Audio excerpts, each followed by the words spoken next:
Ini ada konspirasi-konspirasi mengenai timnas Indonesia kita nih. Nah ini mungkin konspirasi gitu ya. Apakah memang konspirasinya KNVB pengen membantu tapi pelatihnya dari gua gitu. Ini bahkan ada teori konspirasi lainnya ya. Ini ada artikel mengatakan bahwa penunjukan Patrick Kluivert aja ini bahkan salah satu strategi dari FIFA juga untuk memuluskan jalannya Indonesia lah gitu. Wow. Emang kalau pelatih sebelumnya nggak bisa ya? Nggak ya, balik lagi.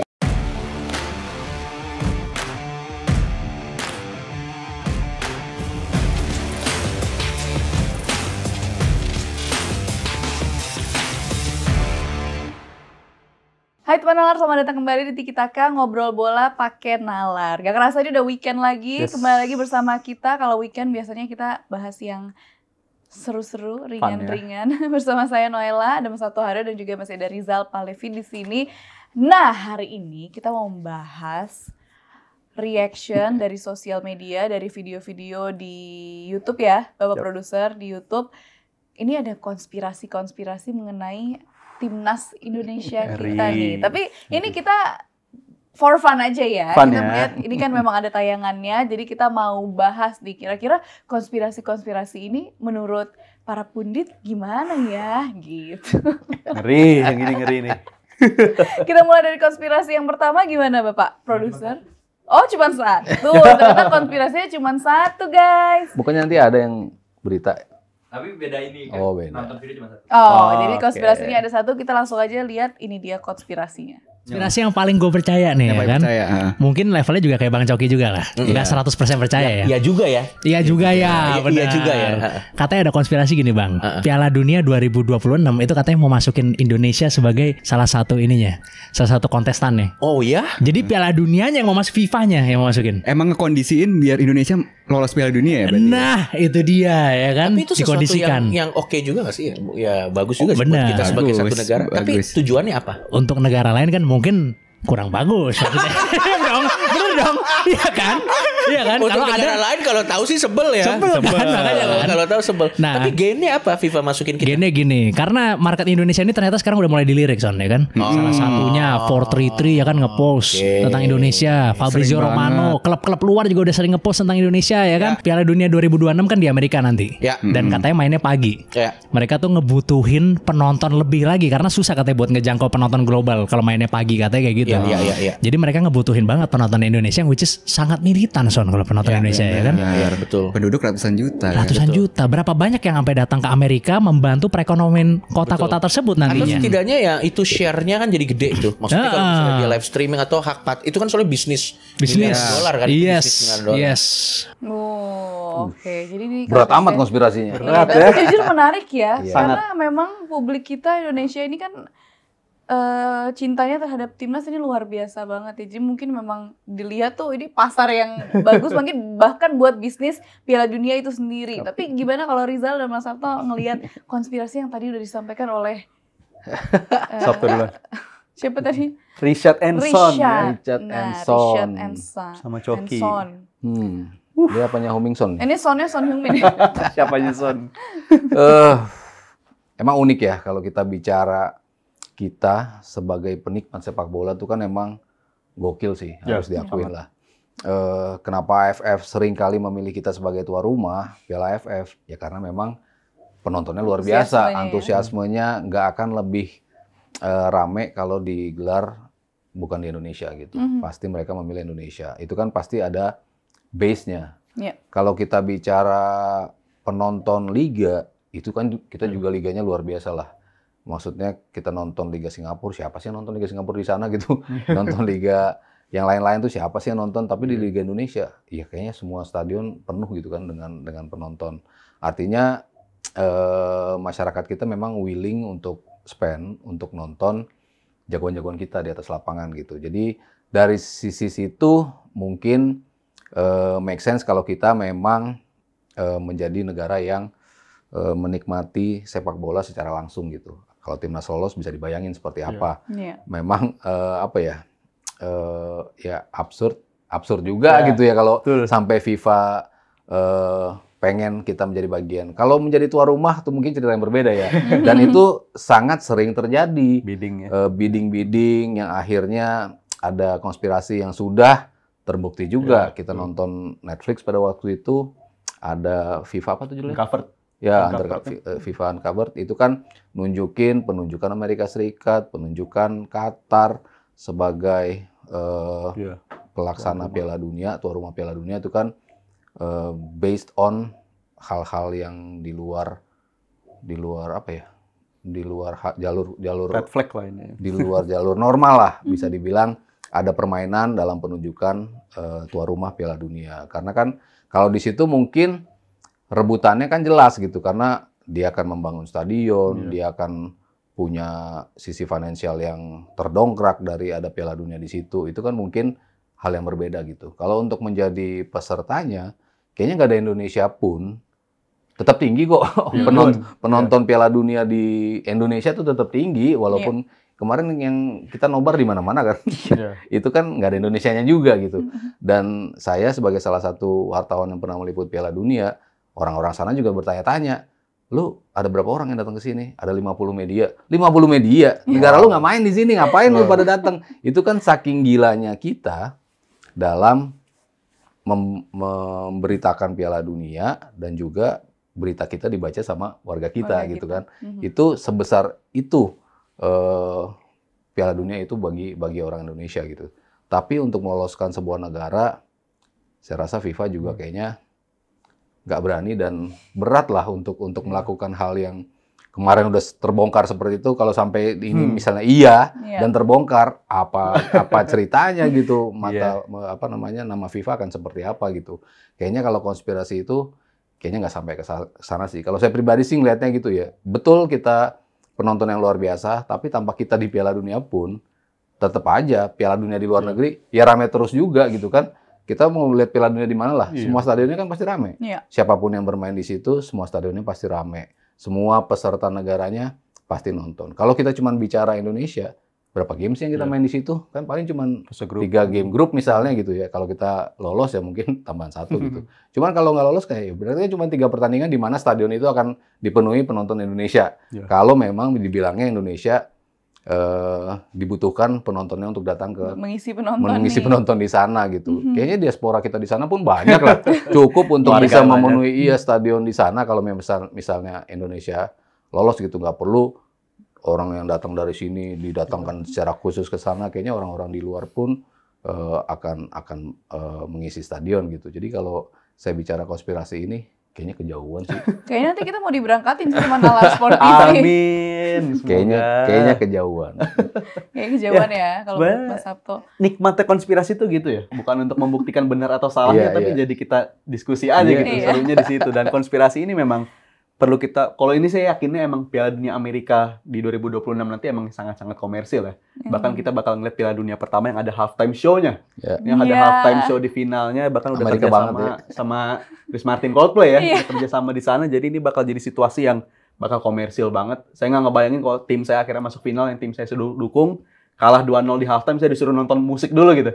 Bawaannya moodnya pasti nggak bagus kan. Itu pasti kita tersiksa banget di hal itu, tapi ya itu bakal terjadi di 2026 nanti. Dan 3 negara lagi ya? Iya, Meksiko, Kanada, dan Amerika ya. Jadi ini bakal sesuatu yang bakal paling komersil menurut saya dari segi Piala Dunianya. Dan benar kata Mas Aryo juga sih, ini Piala Dunia pasti bakal penontonnya banyak-banyak juga kok. Bahkan kalau diadu dari jumlah penonton biasanya Super Bowl ya. Super Bowl tahunan tuh juga megah banget. Jumlah penonton masih kalah juga sama pertandingan final. Final bertemu final Super Bowl sama final Piala Dunia, tetap banyakan Piala Dunia gitu. Jadi kita dari segi marketing, gua rasa sih Piala Dunia masih yang paling seksi untuk dijual di setiap negara, dan kayaknya nggak bakal sampai segitunya. Tanpa bantuan kita pun udah banyak yang nonton juga. Kita datang ke sana. Sampai segitunya banget kita butuh Indonesia. Bahkan seingat saya juga waktu 2014 Brazil pun penontonnya juga banyak match yang disiaran itu menuju jam-jam sahur gitu ya, menjelang pagi juga, itu tetap penontonnya oke-oke juga aja. Jadi kalau untuk alasannya karena bermain di benua Amerika dan jam mainnya bakal jam pagi, saya rasa di masa lalu pun juga udah pernah terjadi sebelumnya gitu. Dan itu udah pernah terjadi dan penonton tetap banyak. Jadi saya rasa nggak nyampe segitunya lah untuk meloloskan atau mengarahkan Indonesia untuk ada ke sana. Tapi ya kita nikmatin aja lah. Jadi diskusinya seru banget. Kita jadi diskusi aja kayak Rizal bilang ya. Bukan buat benar salahnya ya. Seru aja. Dan untuk meloloskan kan ada elemen wasit. Iya. Ya kan banyak sekali elemen yang harus dilalui. Apakah kalau wasit sudah membantu, apakah kita jadi menang? Belum tentu Belum juga, tentu. ya kan? Eksekusi. Maksudnya terlalu banyak lah step Terlalu yang harus abstrak ya. dilewatin, betul. Ini bahkan ada teori konspirasi lainnya ya. Ini ada artikel mengatakan bahwa penunjukan Patrick Kluivert aja ini bahkan salah satu strategi dari FIFA juga untuk memuluskan jalannya Indonesia lah, gitu. Wow. Emang kalau pelatih sebelumnya nggak bisa ya? Nggak ada, balik lagi. Wow. Konspirasi ini terjadi ya. Konspirasinya kalau kaitannya ke Piala Dunia kayaknya balik lagi berat ya. Jauh Terlalu jauh, terlalu banyak step yang harus dilalui, terlalu terjal step yang harus dilalui untuk kita lolos. Kalau diloloskan gitu ya, kayaknya terlalu banyak obstacle yang harus dilewatin gitu. Kayaknya doesn't make sense kalau menurut saya pribadi gitu ya. Tapi penunjukan dia sebagai yang meloloskan atau akhirnya ada kerjasama dengan KNVB atau segala macam, itu masih make sense gitu kan. Dengan pertemuan Pak Erik dengan KNVB berapa kali, dengan membantu timnas putri sempat bermain di sana, ada banyak sekali bantuan yang diberikan oleh KNVB terhadap sepak bola Indonesia, dari youth-nya, dari women's football-nya, nah termasuk ke tim seniornya gitu. Apakah, nah ini mungkin konspirasi gitu ya, apakah memang konspirasinya KNVB pengen membantu tapi pelatihnya dari gua gitu. Itu kan juga disuarakan sebagai sebuah konspirasi gitu. Oke, lo gue bantu dari sisi youth, pokoknya semua sepak bola dasar grassroots lo kita bantu. Kita akan kawal lo untuk menjadi negara dengan sepak bola yang progresnya bagus gitu. Tidak hanya di lini timnas senior, tapi di semuanya. Cuma syaratnya satu nih, pelatihnya harus dari gua. Nah itu kan konspirasinya itu konspirasi seperti itu. Nah itu lebih masuk akal kalau kayak gitu. Karena kan tidak murah ya bantuan yang diberikan oleh KNVB, terlepas dari keberhasilan Pak Eriknya sendiri sebagai bos besar PSSI, dia bisa punya kedekatan, dia bisa punya relasi untuk bisa membantu perkembangan sepak bola, itu kan hal yang berbeda gitu. Tapi apakah di baliknya ada konspirasi tadi dalam penunjukan Coach Patrick yang notabene adalah orang Belanda, yang orang KNVB juga, nah itu yang kayaknya lebih menarik. Apakah ini konspirasi apa enggak gitu. Cuman kalau untuk meloloskan ke Piala Dunia, ya itu tadi balik lagi. Kayaknya penunjukan Jose Mourinho pun kayak sulit gitu kan untuk kita lolos ke Piala Dunia. Maksudnya tidak semudah itu juga gitu menunjuk pelatih yang pasti bakal lolosin kita, kan nggak ada yang pasti dalam sebuah kelolosan. Iya. Kalau untuk memuluskan kita untuk Piala Dunia dan pemilihannya Patrick Kluivert, saya rasa kejauhan sih ya. Kita berbicara Patrick Kluivert dan Belanda aja, bahkan Piala Dunia bukan turnamen akrab dengan Belanda gitu. Mereka bukan untuk juara di sana, mereka spesialis runner up ya untuk turnamen-turnamen besar seperti itu. Jadi agak kejauhan menurut saya kepikirannya kalau Patrick Kluivert adalah orang yang ditunjuk untuk bisa memuluskan Indonesia ke Piala Dunia, terutama karena dia Belanda aja. Karena kalau kita ngomongin konteks di grup kita sendiri di ronde ketiga ini kan grup di paling ketat mungkin bisa dikatakan dari segi pemecatan pelatih ya. Ada 3 negara yang juga pecat pelatih, tapi apakah itu meluluskan juga langkah-langkah negara itu untuk lolos ke Piala Dunia, kan enggak juga gitu. Jadi ini yang terjadi, pecat pelatih itu hal yang lumrah biasanya terjadi di negara-negara yang berkesempatan untuk berkompetisi di turnamen seperti ini. Jadi saya rasa pecat pelatih hal yang wajar, bukan untuk memuluskan langkah untuk pelatih ini masuk supaya bisa terjun di Piala Dunia 2026. Menurut saya sama sekali nggak ke sana. Karena pesaing-pesaing itu melakukan hal yang sama juga gitu. Mecat pelatih juga, tapi bukan untuk memuluskan langkah juga kan. Ini terjadi juga di negara lain dan ini teori konspirasi menurut saya jauh lebih liar yang kedua dibandingkan yang pertama tadi. Menurut saya nggak begitulah cara kerjanya. Ya. Masa udah lu mau lolos Piala Dunia, pilihnya dia aja. Nanti lu lolosin. Menurut saya lebih kejauhan dibandingkan yang pertama ini, teori yang kedua untuk pelatih-pelatih ini sih. Tapi sebenarnya kalau kita bicara dalam konteks sepak bola tuh ada nggak sih politik organisasi gitu? Karena kan banyak juga media yang menyorot mengatakan bahwa kayak Pak Erick Thohir ini dekat dengan petinggi-petinggi FIFA. Nah itu sebenarnya ada nggak sih politik organisasinya? Yes. Coba kalau beberapa hal yang sudah dilalui oleh Pak Erick dan juga FIFA, pertama dalam kasus Kanjuruhan, lalu bagaimana campur tangan FIFA membantu proses itu, menggawangi proses itu dengan revitalisasi stadion-stadion, keamanannya itu dibenahi, FIFA menjadi salah satu regulatornya untuk melihat stadion-stadion lo memang harus dibenahi. Itu kan ya karena kedekatan Pak Erick Thohir juga. Lalu ban dari FIFA yang akhirnya bisa dikatakan mulus baliknya itu kan ya karena kedekatan Pak Erick Thohir juga dengan FIFA. Lalu kedekatan kita dalam mendapatkan Piala Dunia U20, lalu kita habis itu gagal tapi bisa dapat Piala Dunia U17, itu kan juga pasti ada negosiasi, lobby-lobby yang luar biasa dari Pak Erick Thohir gitu. Jadi kedekatan dalam hal itu yang lebih masuk akal, Noe. Kalau kita bicara tadi kan di tatanan FIFA pun, di tatanan konfederasi pun, itu kan sempat terjadi gitu kan kedekatan, tapi dalam kasus yang kemarin-kemarin tuh mungkin negatif ya, karena terbukti ada permainan uang di situ dalam penunjukan negara-negara yang sebelum ini gitu. Cuman kalau ini kan emang murni lobby seorang Erick Thohir yang memungkinkan Indonesia menjadi tuan rumah karena batal U20, oke kita dapat U17 gitu kan. Itu kan suatu bukti bahwa lobbynya bagus, kepercayaan yang diberikan juga ternyata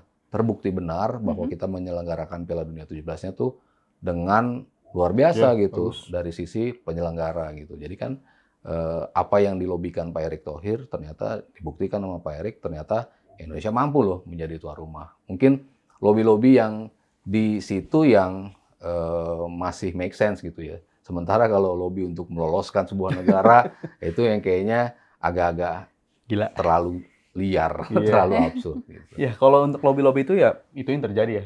Pak Erick kita tahu punya kedekatan dan kita bisa selamat dari hukuman-hukuman yang berat dari kasus-kasus yang pernah terjadi aja, kita itu menurut saya nggak lepas dari faktor lobby-lobby gitu. Karena nggak batal jadi tuan rumah Piala Dunia U20 pastinya ada konsekuensinya, tapi kita bisa terbebas dari konsekuensi. Habis itu ada kasus Kanjuruhan, ya memang ada perhatian khusus dari FIFA, tapi saya rasa waktu itu saya mikir, wah ini bakal berat nih hukumannya. Tapi ternyata kita bisa hand in hand, berbarengan, dan akhirnya nemu solusinya gitu. Jadi menurut saya banyak banget yang dilakukan sama Pak Erick tuh lobby-lobbynya luar biasa. Tapi kalau kita ngomongin secara global, pernah nggak sih terjadi politik-politik organisasi seperti ini? Ya tentunya tadi yang di kasus di film Netflix itu Mas ya, FIFA Uncovered itu, yang mana penunjukan 2018 di Rusia dan 2022 Qatar tuh jauh dari kata ideal sebenarnya, dan itu dibuka di kasus di film dokumenter itu kalau ada banyak sekali kasus yang dugaan suapnya itu kuat banget di sana gitu. Karena Rusia waktu itu sedang diterpa kasus banyak human rights, lagi jadi perhatian khusus pemimpin negaranya, tapi akhirnya bisa dapat kesempatan jadi tuan rumah Piala Dunia, itu sebuah tanda tanya besar gitu kenapa mereka bisa akhirnya dipilih. Tapi itu mungkin ada faktor lobby-lobby, faktor-faktor untuk bisa jadi agen perdamaian gitu istilahnya, untuk bisa citra negaranya itu bisa lebih bagus. Itu mungkin yang terjadi di Rusia yang di dokumenter itu bisa digambarkan seperti itu. Lalu di Qatar juga nggak lepas dari faktor human rights ya, jadi perhatian juga di sana. Dan kalau balikin ke konteks pertama, kalau dari segi penonton ya, bahkan Qatar lebih krusial lagi ya, nggak boleh ada alkohol masuk segala macam. Itu kan penonton juga yang dari barat, aduh gue gimana nontonin nih, gimana caranya gue masuk, tapi ternyata ada solusinya juga gitu. Jadi faktor-faktor itu banyak terjadi, dan dari film itu juga kita bisa banyak terbuka kalau ternyata politik itu banyak banget di kasus-kasus seperti itu, pemilihan negara-negara host atau tuan rumah. Dan menurut saya itu nggak bisa terhindari sih ya, karena hal itu bisa terjadi dan banyak banget faktor-faktor. Bahkan 2026 menurut saya ada salah satu campur tangan pengen nunjukin, kita bisa nunjukin kedamaian dunia itu lewat sepak bola loh. Mungkin bisa ke arah sana juga gitu untuk 2026. Yang 30 kan juga banyak negara juga. Banyak juga, bahkan potensi lebih banyak lagi gitu. Mungkin ada indikasi FIFA tuh pengen ngasih tahu bola tuh bisa jadi agen perdamaian dunia gitu. Dan Amerika mungkin ya polisi dunia mungkin dianggapnya, dan mereka menatap ke arah sana. Jadi itu bisa aja terjadi sih di 2026 dan seterusnya mungkin. Nah, kalau kita lihat dari teori konspirasi-konspirasi yang ada tadi kan berarti kita bisa tarik kesimpulan ya. Jadi sebenarnya pasar Indonesia itu emang menarik buat jadi daya tarik sendiri bagi pelaku sepak bola di dunia bahkan gitu kan. Bisa kita lihat dari account-account sepak bola internasional yang selalu posting soal Indonesia atau bahkan klub-klub di Eropa kadang tuh nyenggol-nyenggol Indonesia gitu kan, buat menarik perhatian netizen. Karena kalau itu biasanya kalau ada di postingan kayak di 433 di Fabio itu komen sama like-nya itu luar biasa banget. Si adminnya kan juga sempet gitu kan. Lihat nih, begitu gua ngomong Indonesia, notifnya banyak banget gitu. Ya emang netizen kita memang luar biasa sih. Kalau setiap ada pemilihan gol terbaik, Voting voting, pokoknya based on vote pasti menang aja orang Indonesia. Karena memang militan dalam ngevote jagoan kita gitu. Jadi ya suka dimanfaatin oleh media-media luar untuk naikin engagement gitu. Salah satu pemainnya ada di situ, pasti mereka bikin postingan kan. Yes. Si Hubner habis main gini, si ini Nathan habis main, siapa habis main, itu kan pasti harapannya untuk traction mereka tinggi gitu, dan terbukti memang tinggi gitu kalau membawa pemain-pemain Indonesia gitu. Jadi ya kita dimanfaatin, bisa dibilang seperti itu karena mereka juga butuh engagement juga kan. Media-media luar kan butuh engagement kan ketika menyenggol kita terbukti engagement tinggi, akhirnya dilakukan berulang-ulang kan. Ya itu kan suatu bukti juga secara nggak langsung ya kita ternyata memberikan traction yang tinggi buat mereka. Tapi berarti apa yang harus kita lakuin mumpung momennya kayak gini, kita dilihat engagement kita luar biasa. Nah, buat kitanya kira-kira apa yang bisa kita lakukan buat bisa memanfaatkan hal ini gitu buat sepak bola kita sendiri? Juga ya, kalau buat sepak bola aja ya. Tapi ya banyak banget potensi-potensi, tentunya potensi itu paling banyak mungkin menurut saya di sini, dan ini bisa jadi kesempatan bagi para pemain-pemain juga untuk lebih engage lagi gitu di sosial media, dan itu udah ditunjukin sama beberapa pemain belakangan ini kan. Udah makin meningkat banget ke arah sana, dan itu ke arah yang positif banget menurut saya. Dan memanfaatkan momentum ini juga jadi kesempatan bagi para netizen kita tentunya. Netizen kita untuk bisa lebih dewasa lagi, karena saya cukup miris melihat kasus-kasus kayak Kevin Dix benturan sama Calobah, cedera, yang disalahin Calobahnya. Jangan cederin pemain kita. Sering juga tuh kayak gitu ya. Iya, kayak dilimpahin ke negatifnya ada. Tapi ini kesempatan pembelajaran yang sangat luar biasa. Tapi saya lebih milih untuk melihat ke potensinya sih. Ini potensi yang besar banget. Bahkan saya ingat di periode awal-awal Martin pas membela kita tuh, FC Dallas tuh nge-tweet lucu-lucu banget tweet-tweetnya tuh, kata-kata yang sangat Indonesia banget, dan itu terbukti bisa menarik perhatian. Dan menurut saya potensinya jauh lebih banyak sih. Tapi harus diimbangi juga dengan kedewasaan para netizen untuk tidak terlalu overreaction, atau pemain cedera aja sekarang bisa diomelin loh. Lu cedera mulu sih bla bla bla, itu menurut saya pelajarannya ke arah sana tuh. Kita udah jadi pemain global lah ya. Iya, di sosial media. Tapi lu mau jadi pemain yang seperti apa? Itu kan yang penting gitu. Pemain yang dewasa, pemain yang bisa menerima segala macam situasi. Itu kan bagi netizen kita tuh harus lebih terbuka, lebih bijak gitu ya. Nah, buat pemain juga mungkin ada faktor juga yang menjadi pertimbangan gitu. Ketika lo diambil sama klub dan lo tahu klub itu hanya manfaatin lo untuk naikin engagement, yang itu kan sempat bukan dituduhkan ya. Ketika arahan ke FC Tokyo, lalu ya kalau Asnawi kan memang playing time-nya tinggi gitu. Marcelino ya sempat juga. Di Greeners, di Ansan Greeners, kalau si Hubner ke Cerezo Osaka, itu kan juga dibilangnya mau mendongkrak gitu kan, yang kayak gitu-gitu, dan terbukti ketika pemain kita berlabuh ke klub pasti kan langsung followersnya tinggi. Ya kita harus mulai melihat apa nih di balik pendekatan klub-klub itu terhadap pemain kita. Apakah murni urusan komersial ataukah memang sisi teknik yang dibutuhkan gitu. Nah itu kan juga bisa menjadi pertimbangan juga ya buat pemain-pemain kita ke depan. Lo bener nggak ngasih gue menit main gitu, atau lo cuma pengen jualan kaos, atau mending kalau kaosnya terjual gitu. Kalau memang cuma buat sosmed ya buat apa gitu kan, artinya nggak ada gain bagi pemain kita gitu untuk ada di situ. Nah itu juga bisa menjadi salah satu pertimbangan juga bagaimana sosial media itu bisa menjadi salah satu bargaining power juga ya buat pemain-pemain kita. Oke, baiklah. Sekian ya konspirasi teori kita hari ini. Memang orang kita suka ya bicara konspirasi. Orang Amerika juga suka bicara konspirasi. Senang banget justru. Klop lah Piala Dunia dikaitkan dengan konspirasi. Kawin banget tuh kalau terjadi. Jangan sampai nanti kita bikin satu video khusus ya buat di Instagram Nalar Sport TV, konspirasi Piala Dunia ada 2020. bahas. Oke, baiklah, kalau menurut teman Nalar semua gimana nih? Apakah konspirasi tadi kalian setuju atau malah kayak wah itu abstrak banget, itu absurd banget menurut kalian gimana? Tulis di kolom komentar. Jangan lupa juga untuk like, share, dan subscribe YouTube channel Nalar Sport TV. Saya Noella, Mas Sabtu Haryo, dan Rizal Palevi pamit. Sampai jumpa. Bye. Bye.